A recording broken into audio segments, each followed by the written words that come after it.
آج دعائیں کہاں نہیں ہو رہی ہیں؟ دعائیں سب جگہ ہو رہی ہیں، اجتماعی دعائیں ہو رہی ہیں، ہر خطبے میں، ہر نماز میں، ہر جگہ دعائیں ہوتی ہیں، لیکن میرے عزیزو شاید وہ اخلاص سے خالی ہو گئے ہیں۔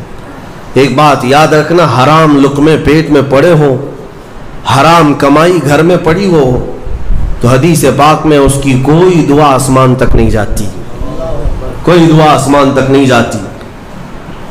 اور ان تمام چیزوں کی طرف کبھی خیال بھی نہ کرنا اور پھر یہ کہنا کہ ہماری دعائیں کیوں نہیں قبول ہوتی، اخلاص نہیں ہوتا، یا تو پھر دعا تو کرتے ہیں، کمائی بھی صاف ہے، حلال ہے، لیکن دعا کرنے کے وقت ایسا لگتا ہے جیسے کوئی ڈیوٹی ادا کر رہے ہیں، جلدی سے بھاگنا ہے۔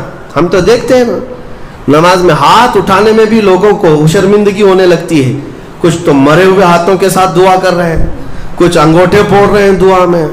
تم رب تعالیٰ کی بارگاہ میں مانگ رہے ہو، اخلاص اگر ہوتا تو تمہیں اپنے کی خبر نہیں ہوتی۔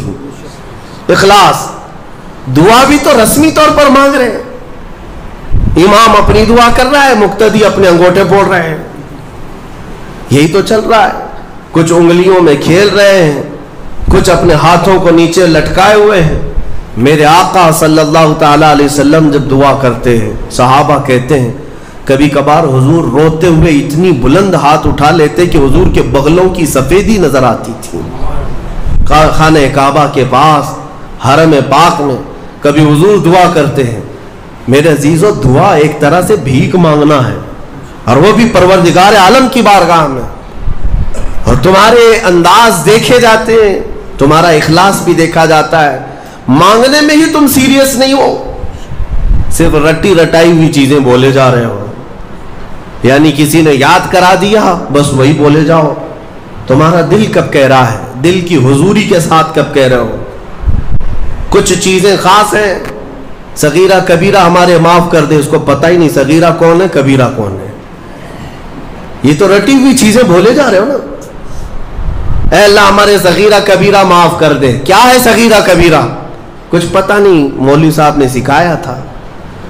دل کا جب حضور نہیں، دل کا اخلاص نہ ہو تو پھر کیا چیز مانگ رہے ہو اللہ کی بارگاہ میں؟ اخلاص یہ سب سے بڑی طاقت ہے، اگر یہ نہیں ہے تو عبادتوں کی جان ہی نہیں ہے، عبادتوں کی جان ہی نہیں ہے، عبادتوں کی جان اخلاص ہے۔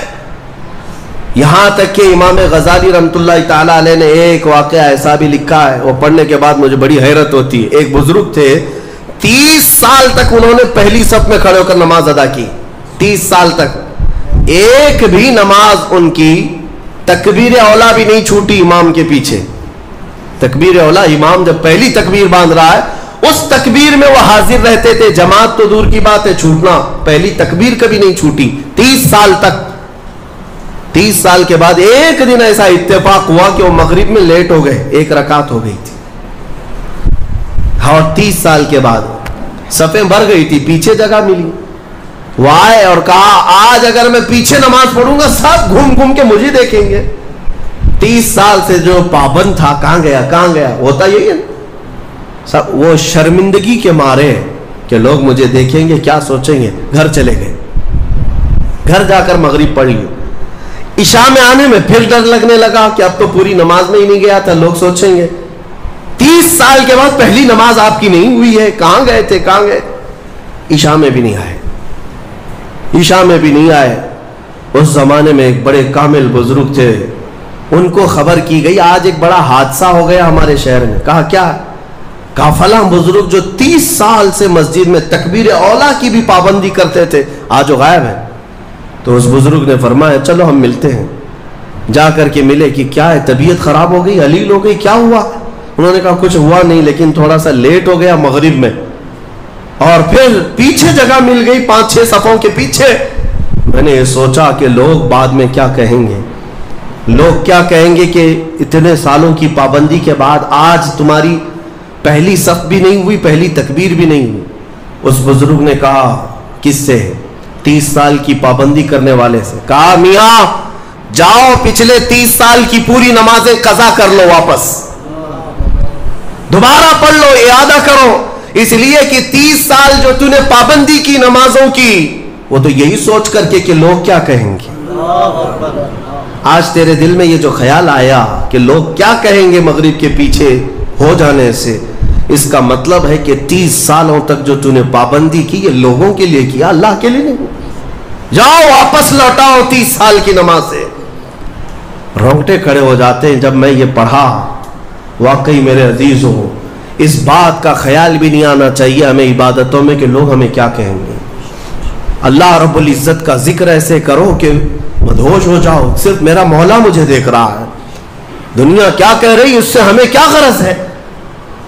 آج یہی بیماری نے بہت ساری عبادتوں میں ہمارے خلل ڈال رکھا ہے۔ تمہاری سنتوں سے دور ہونے کا ایک بڑا سبب بھی یہی ہے کہ لوگ کیا کہیں گے۔ یہ کبھی نہیں سوچتے کہ قبر میں جاؤں گا تو مصطفیٰ کیا کہیں گے، میرے آقا صلی اللہ تعالی علیہ وسلم دیکھیں گے تو کیا کہیں گے۔ یہ کیوں خیال نہیں آتا؟ اگر اسی حالت میں دنیا سے چلا گیا، جیسے آج آوارہ گردی میں ہوں، نشہ میں ہے، سنتوں سے دور ہے، اٹھا کر جب مجھے قبرستان لے جایا جائے گا، میرے آقا اگر دیکھیں، میرے آقا کیا کہیں گے؟